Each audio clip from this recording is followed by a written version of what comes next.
March 15, 1944, Rechlin Luftwaffe Test Center, 70 kilometers north of Berlin. Dr. Heinrich Müller, chief of Luftwaffe Technical Intelligence Section, stood before a workbench holding something impossible, an intact Norden Mark XV bomb sight, extracted from a B-17G Flying Fortress shot down over Schweinfurt 3 days earlier. The aircraft had crashed in a frozen field, killing the crew but leaving the bomber's secret weapons system miraculously intact. The sight alone represented technology German engineers had been trying to understand since 1943, when fragmentary intelligence suggested American bombers were hitting targets with unprecedented accuracy from altitudes German fighters struggled to reach. Standard German bombing doctrine relied on Luftwaffe 7 mechanical sights, technology essentially unchanged since 1935. Luftwaffe crews bombing England dropped loads by visual estimation, hoping for hits within half a kilometer of intended targets. American B-17 formations over Germany were achieving something different. Bomb patterns clustered within 100-meter circles from 20,000 feet, impossible accuracy that defied everything German optical engineering understood about high-altitude bombing. Müller had spent 18 months analyzing intelligence reports, interrogating captured American bombardiers, studying reconnaissance photographs of bombed German facilities. Every assessment reached the same conclusion. Either Americans had discovered revolutionary fire control technology, or their crews possessed superhuman calculation abilities. The Norden bomb sight represented the answer. What Müller discovered examining that device would confirm Germany's worst technological fears. If stories of courage and ingenuity move you, please like and subscribe. Every subscription helps us honor the memories of those who served. Heinrich Müller grew up in Stuttgart's precision instrument district, where his father manufactured optical equipment for Carl Zeiss. By age 12, he was grinding lenses in the family workshop. By 20, he held patents for improved telescope designs. By 1935, when the Luftwaffe Technical Office recruited him, Müller understood precision optics better than any engineer in Germany. He joined Rechlin believing German engineering led the world. 9 years of war had taught him otherwise. January 1943. Müller attended the Emergency Technical Conference at Peenemünde, following the devastating British raid on Hamburg. Luftwaffe leadership demanded solutions to two problems. Why couldn't German bombers hit British targets with American accuracy? And why couldn't German fighters intercept American bombers flying above 7,000 meters? The answers terrified German command. Americans possessed gyroscopic bomb sights, radar targeting systems, supercharged engines operating at altitudes where German aircraft suffocated. Germany's industrial base, damaged by bombing and starved of resources, couldn't match American production quality even when German engineers understood the principles. Müller spent 1943 studying captured American equipment, fragments of radar sets, damaged engine superchargers, pieces of bomb sight mechanisms recovered from crashed aircraft. Every analysis reached the same conclusion. American manufacturing precision exceeded German capabilities by factors of 2 to 5. American ball bearings held tolerances German factories couldn't achieve. American gyroscopes stabilized to specifications German instruments couldn't measure. American optical glass clarity surpassed Zeiss production. The technology gap wasn't revolutionary science, it was industrial execution, the ability to manufacture precision components at scale while Germany's factories crumbled under Allied bombing. February 1944, intelligence reports confirmed another American B-17 shot down over central Germany with bomb sight relatively intact. Müller drove personally to retrieve it, racing against Soviet advances from the east and American bomber streams from the west. The device arrived at Rechlin on March 14th, packed in ammunition crates, guarded by SS security. Müller cleared his workshop, dismissed all assistants except his most trusted engineer, and began the most important analysis of his career. The Norden Mark XV bomb sight weighed 50 pounds. Müller spent the first hour simply photographing it from every angle, documenting the impossible precision of its construction. The main housing contained gyroscopic stabilization systems connected to analog computing mechanisms through gear trains manufactured to tolerances Müller had never seen. Each gear tooth measured within 1,000th of an inch specification. The stabilization gyroscope spun at 24,000 revolutions per minute in sealed bearings that showed zero vibration after hundreds of flight hours. The optical telescope assembly used glass elements ground to specifications requiring measurement equipment Germany didn't possess. Müller began disassembly at noon March 15th. By 6 p.m., he understood Germany had already lost the bombing technology race. The Norden wasn't revolutionary physics, it was impossible manufacturing. Every component demonstrated precision German factories couldn't achieve during wartime. The gyroscope housing machined from single aluminum billets with wall thicknesses varying less than 1,000th inch. The gear trains cut with accuracy, requiring tools Germany couldn't build while bombers destroyed machine shops daily. The electrical servo systems using motors and generators manufactured to specifications German industry had abandoned in 1942 when copper shortages forced substitution of inferior materials. 7 p.m. March 15th, Müller completed his preliminary assessment. The device contained approximately 2,000 precision parts, each manufactured to tolerances German wartime production couldn't match. The analog computer performing ballistic calculations used gear differential mechanisms that required understanding of mathematics German bomber crews never learned. The stabilization system compensated for aircraft motion through gyroscopic precession German engineers understood theoretically but couldn't implement practically. The entire system represented industrial capability Germany couldn't match even before the war, let alone while fighting on 3 fronts with factories burning. Müller wrote his report that night, knowing it would destroy remaining illusions about German technological superiority. The Norden bomb sight wasn't secret science. It was applied engineering executed at scale impossible for German industry. Americans manufactured these devices by thousands, installing them in bombers, rolling off production lines at rates Germany couldn't imagine. Each site represented machine work precision requiring intact factories, undamaged supply chains, workers trained in techniques German industry had never mastered.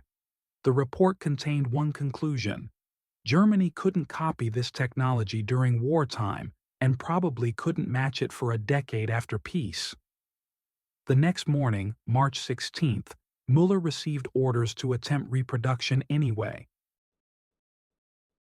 Luftwaffe Command refused to accept that American manufacturing exceeded German capabilities. They demanded working copies for evaluation in German bombers still attempting strategic missions against Soviet targets. Müller assembled a team of 12 engineers, Germany's best optical and precision instrument specialists. They spent 6 weeks trying to reverse engineer components. Every attempt failed. The gyroscope required bearings Germany couldn't manufacture. The ball bearings specified tolerances 10 times tighter than German industry achieved. Schweinfurt produced Germany's best bearings, bombed repeatedly by Americans using Norden-equipped B-17s. The surviving factories couldn't match peacetime quality, let alone exceed it. Müller's team ordered bearings from remaining German manufacturers. Every sample showed vibration that would destroy gyroscopic stability within minutes. Americans possessed bearing technology Germany couldn't copy. The optical telescope required glass Germany couldn't produce. The lenses demanded clarity exceeding Zeiss wartime capability. Carl Zeiss Jena, bombed 4 times since January, was manufacturing optical glass with inclusions and stress fractures that would have been rejected before the war. Müller requested Zeiss's best optical blanks for the Norden reproduction. They arrived with quality insufficient for military binoculars, let alone precision bomb sights. The telescope design assumed glass quality German industry had lost. The gear trains required machining Germany couldn't perform. The differential gears computing ballistic trajectories demanded tooth profiles cut to accuracies requiring intact machine shops with undamaged master tooling. German precision manufacturing centered in the Ruhr, systematically destroyed by British night raids and American daylight missions. The remaining shops produced gears adequate for tanks and aircraft engines but insufficient for analog computers. Müller's machinists, Germany's best, couldn't cut teeth meeting Norden specifications even with unlimited time and perfect materials, which Germany no longer possessed. By May 1944, Müller's team had produced exactly one component matching Norden quality, a simple mounting bracket requiring no precision beyond basic metalwork. Everything else exceeded German manufacturing capability. The reproduction program ended with Müller's final report documenting not just technological inferiority but industrial collapse. Germany couldn't copy American bomb sights because Germany couldn't manufacture precision instruments while fighting total war. American factories, undamaged and supplied with unlimited materials, produced technologies Germany couldn't match even in peacetime. The strategic implications terrified German command. American bombers would continue hitting targets with precision German forces couldn't match. German bombers, still using mechanical sights from 1935, couldn't achieve accuracy necessary for strategic impact. The Luftwaffe had lost the technology war not through inferior science, but through destroyed industrial capacity. Every factory capable of precision work burned under Allied bombs. Every skilled machinist died in air raids or conscripted into Wehrmacht infantry divisions bleeding out in Russia. Germany was losing not because its engineers lacked knowledge, but because its factories no longer existed. June 6, 1944, Allied forces landed in Normandy under cover of air superiority American bombers had established through precision strategic bombing. German defenders, promised Luftwaffe support, watched American aircraft dominate skies with impunity. The Norden bomb sight, multiplied across thousands of B-17 and B-24s, had destroyed Germany's ability to resist through systematic elimination of fuel production, ball-bearing plants, aircraft factories. Müller's team continued studying captured American technology, documenting the growing gap between Allied capabilities and German collapse. Each analysis confirmed the same conclusion. Germany had lost the industrial war by 1943. The military defeat was merely aftermath. Müller spent summer 1944 at Rechlin as American bomber formations destroyed remaining German manufacturing.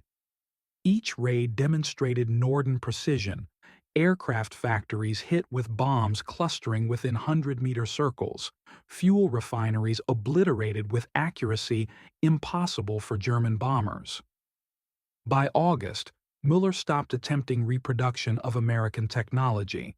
Instead, he focused on documenting American capabilities for post-war reconstruction.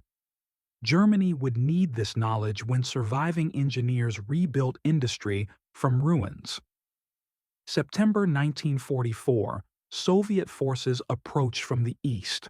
American armies advanced across France. Müller received orders to evacuate Rechlin, moving technical intelligence records westward ahead of Soviet advance. He personally supervised packing of captured American equipment, including the original Norden bombsight. The device represented not military intelligence, but industrial lesson. Wars weren't won through superior scientific theory, but through manufacturing capacity to mass-produce precision technology. Americans understood this. Germans had forgotten it. The result was visible in burning German cities bombed with accuracy German engineers couldn't match. December 1944, Battle of the Bulge. Germany's last offensive collapsed, partly because Luftwaffe couldn't provide air support. Remaining German bombers, equipped with outdated sights, couldn't hit tactical targets with precision necessary to support ground forces. American tactical bombers, using refined versions of Norden technology, destroyed German armor concentrations with accuracy that made the offensive impossible. Müller's reports had predicted this outcome.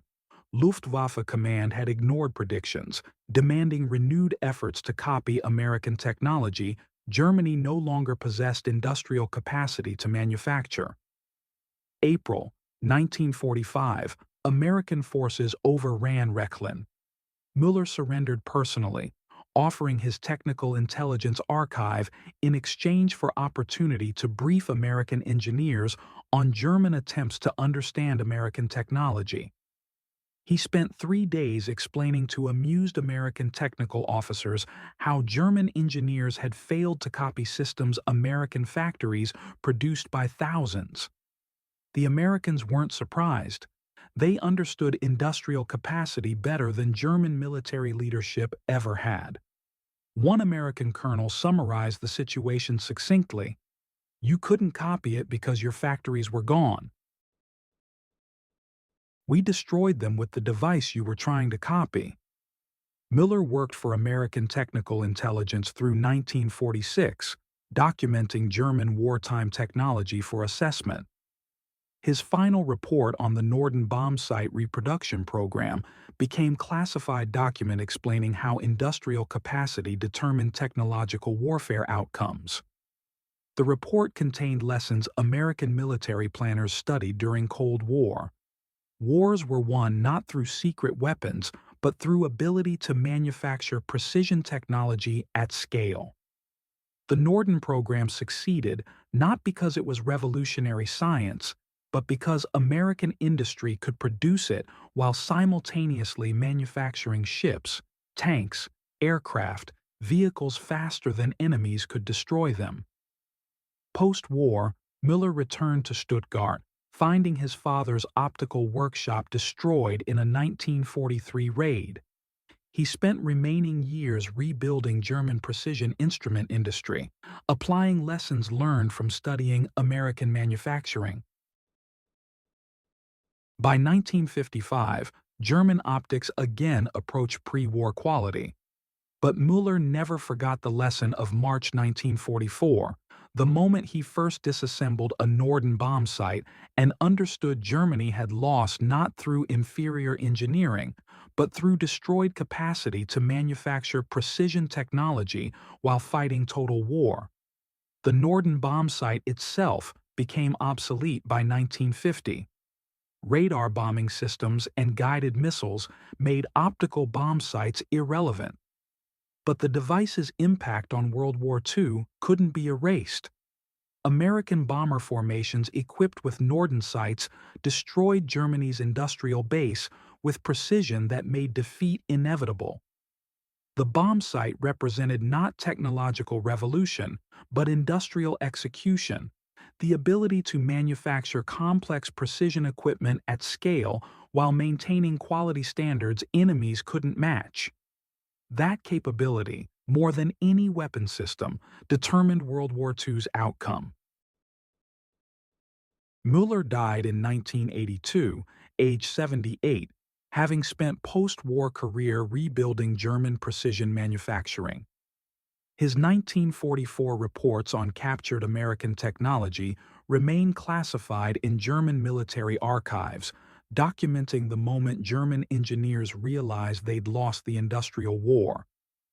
The original Norden bomb site Müller studied is displayed at National Museum of the United States Air Force in Dayton, Ohio, a reminder that wars aren't won through secret science but through industrial capacity to manufacture precision technology while enemies' factories burn. If this story of technological intelligence and industrial warfare moved you, like this video and subscribe for more untold World War II stories. Comment below. What other secret technologies from World War II should we explore? The gap between scientific knowledge and manufacturing capability determined not just World War II, but every technological conflict since. Understanding that gap explains why some nations win wars despite inferior numbers, and others lose despite superior science. The Norden bomb site wasn't America's secret weapon. American industrial capacity was the secret, and no enemy could copy it.